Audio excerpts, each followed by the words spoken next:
Assalamualaikum warahmatullahi wabarakatuh. Pada video kali ini saya akan membahas mengenai tokoh pemikiran ekonomi Islam yaitu Ibnu Taimiyah. Biografi Ibnu Taimiyah. Ibnu Taimiyah lahir di kota Haran pada 22 Januari tahun 126 Masehi atau 10 Rabiul Awal tahun 661 Hijriah. Beliau merupakan anak dari Abdul Halim yang terkenal sebagai ulama besar, yakni dari mazhab Hambali, dan sebagai penghafal sekaligus pengajar hadis, penerjemah, ahli ilmu nahwu dan ilmu usul. Tidak heran jika Ibnu Taimiyah juga belajar menghafal Al-Quran, hadis, tafsir, mantik, filsafat, dan matematika. Selain itu, di dalam sejarah tercatat bahwa Ibnu Taimiyah ini pernah menggantikan kedudukan ayahnya, yakni sebagai guru besar hadis dan fikih Hambali di beberapa sekolah terkenal di daerah Damaskus. Pada usia 7 tahun, Ibnu Taimiyah telah menyelesaikan pendidikannya dalam bidang fikih, hadis, tafsir Al-Quran, filsafat, dan juga matematika. Gurunya adalah Abdul Majid, Ahmad bin Abu Al-Khair, Yahya bin Sayraf, dan lain-lain. Ibnu Taimiyah merupakan salah satu tokoh ekonomi Islam yang juga masyhur di kalangan masyarakat karena pemikirannya terhadap perekonomian berbasis Islam. Sebab dalam pemikirannya, segala hal yang bersangkutan dengan perekonomian haruslah berlandaskan terhadap Al-Quran ataupun As-Sunnah. Dan beliau juga merupakan salah satu tokoh dai, pembaharu, dan tokoh ekonomi Islam yang sangat monumental. Karya Ibnu Taimiyah. Cukup banyak karya-karya pemikirannya termasuk dalam bidang ekonomi yang dihasilkan. Pemikiran ekonomi beliau banyak terdapat dalam sejumlah karya tulisnya seperti yang pertama, Majmu' Fatawa Syekh Al-Islam yang berisi tentang kumpulan fatwa. Kemudian, Kitab Al-Rad ala Al-Mantiqiyin yang berisi tentang jawaban terhadap para ahli mantik. Lalu, Manhaj Al-Sunnah Al-Nabawiyah yang berisi tentang metode sunnah Nabi. Kemudian Al-Siyasah Al-Syar'iyah fi Islah Al-Ra'i wa Al-Ra'iyah yang berisi tentang politik yang berdasarkan syariah bagi perbaikan penggembala dan gembala. Kitab ini merupakan kitab yang sangat penting karena di dalam kitab ini menunjukkan bahwa tujuan gerakan Ibnu Taimiyah adalah memperbaiki moral dan sosial dari segala kerusakan sebagai akibat dari malapetaka yang menimpa umat Islam karena perang dengan Crusades dan juga serbuan dari bangsa Tatar. Masih banyak lagi buah pena yang dihasilkan oleh beliau. Karangan-karangannya hampir semua berisikan tentang kritik terhadap segala paham aliran-aliran agama Islam yang menurutnya tidak sesuai dengan Al-Quran dan Al-Sunnah. Selanjutnya, pokok pemikiran Ibnu Taimiyah. Tujuan terbesar dari pemikiran ekonomi Ibnu Taimiyah adalah untuk melaksanakan kebaikan dan mencegah terjadinya perbuatan yang tidak diinginkan, yaitu melalui cara-cara sebagai berikut. Yang pertama, mekanisme pasar. Mekanisme pasar merupakan proses penetapan harga barang berdasarkan kekuatan dari permintaan dan penawaran, yang mana permintaan dan penawaran ini harganya harus seimbang. Proses keseimbangan mekanisme pasar berasal dari mana saja, baik dari permintaan atau penawaran. Yang pertama, permintaan masyarakat yang sangat bervariasi terhadap barang. Faktor ini tergantung pada jumlah barang yang tersedia. Suatu barang akan semakin disukai jika jumlahnya relatif kecil daripada yang banyak jumlahnya. Yang kedua, tergantung kepada jumlah orang yang membutuhkan barang. Semakin banyak jumlah peminatnya, maka semakin tinggi juga nilai suatu barang. Lalu yang ketiga, harga juga dipengaruhi oleh kuat lemahnya kebutuhan terhadap suatu barang. Selain itu juga besar dan kecilnya permintaan. Lalu yang keempat, harga juga akan bervariasi menurut kualitas pembeli barang tersebut.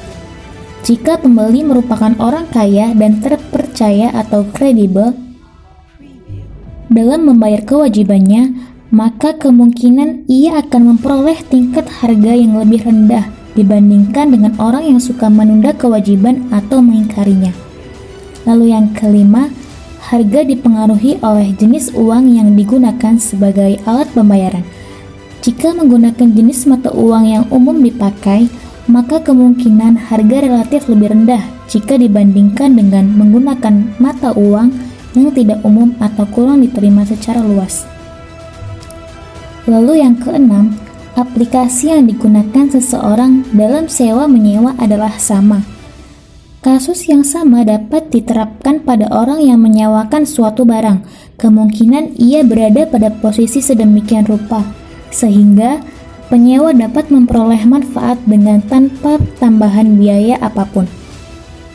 Pokok pemikiran yang kedua yaitu mekanisme harga.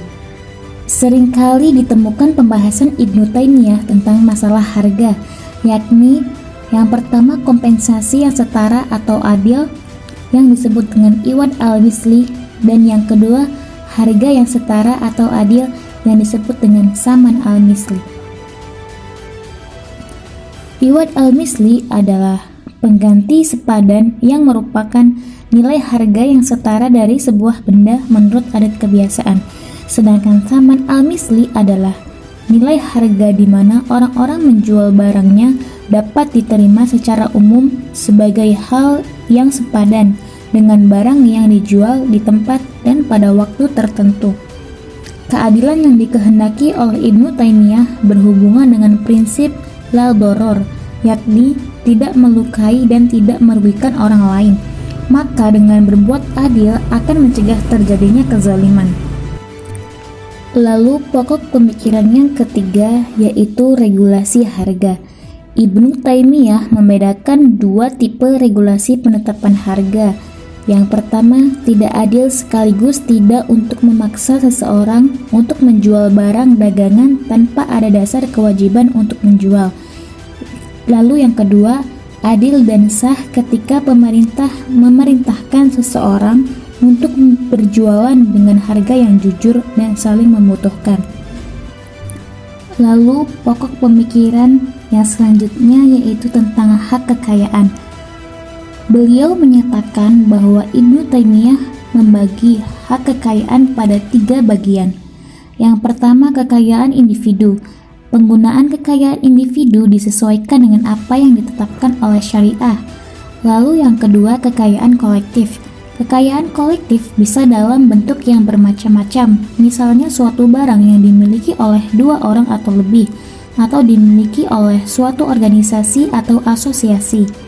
Kekayaan yang dimiliki oleh 2 orang atau lebih diserahkan kepada aturan yang telah dibuat oleh masing-masing pihak dengan tidak saling merugikan.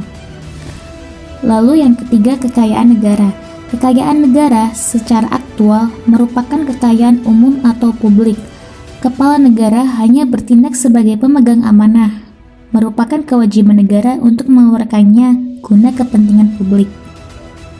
Pokok pemikiran yang selanjutnya yaitu mencegah adanya kesenjangan sosial. Dalam ekonomi Islam, lebih mengutamakan untuk bisa memberikan bantuan terhadap orang lain yang lebih membutuhkan daripada untuk dibuat foya-foya atau hal-hal yang tidak ada manfaatnya. Lalu yang keenam, tentang kebijakan moneter. Kebijakan moneter mencakup 2 hal. Yang pertama, karakteristik dan fungsi uang. Uang memiliki 2 fungsi utama menurut Ibnu Taimiyah, yaitu yang pertama uang sebagai alat tukar dan yang kedua yakni sebagai alat ukur dari benda yang dibeli. Lalu yang kedua, penurunan harga mata uang. Saran dari Ibnu Taimiyah terhadap pemerintah supaya tidak menggunakan bisnis mata uang dengan tembaga, mencetak menjadi mata uang, kemudian hal ini digunakan untuk berbisnis. Juga tidak membatalkan masa berlaku mata uang yang sedang beredar di kalangan masyarakat. Kemudian ada beberapa pendapat dan pemikiran hukum Islam Ibnu Taimiyah yang terjadi antara pro dan kontra yang berhubungan dengan masalah fikih. Di antaranya adalah yang pertama, kedewasaan sebagai penghapus hak ijbar.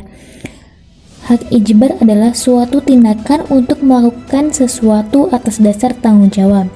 Nah, dalam fikih ini berkaitan dengan soal perkawinan. Lalu yang kedua, pengangkatan pemimpin termasuk kewajiban agama. Dan yang ketiga, larangan jual beli dengan tujuan maksiat. Sejarah mencatat Ibnu Taimiyah pernah dijebloskan ke penjara pada tahun 1293 Masehi karena memprotes keputusan gubernur yang membiarkan seseorang bernama Asaf bebas dari hukuman setelah menghina Nabi Muhammad SAW. Maka beliau tinggal di dalamnya sambil menulis dan mengirim surat kepada para sahabatnya sambil mengatakan bahwa dirinya mendapat karunia ilmu yang Allah Subhanahu wa Ta'ala bukakan untuknya dari berbagai macam ilmu yang sangat besar faedahnya. Setelah bebas dari penjara pada tahun 1296 Masehi, ia kemudian menjadi guru besar di sekolah tinggi tertua di Damaskus. Ibnu Taimiyah kembali terlibat dalam perdebatan terkait akidah dan syariat Islam. Bahkan ia dijebloskan kembali ke penjara di dalam benteng Damaskus pada tahun 1326 Masehi. Selama menjalani masa hukumannya, Ibnu Taimiyah jatuh sakit hingga meninggal tepatnya pada malam Senin 20 Zulqa'dah tahun 728 Hijriah atau 1328 Masehi. Seluruh warga Damaskus mengiringkan jenazahnya ke tempat peristirahatan terakhir, baik dari mereka yang pro, simpatisan, maupun mereka yang kontra. Inilah sebuah gambaran ketokohan Ibnu Taimiyah bahwa beliau dikenal sebagai seseorang yang kritis, memiliki pemahaman yang baik, pemberani, dan suka menolong orang lain. Sekian pembahasan mengenai tokoh pemikiran ekonomi Islam Ibnu Taimiyah. Kurang lebihnya mohon maaf. Wassalamualaikum warahmatullahi wabarakatuh.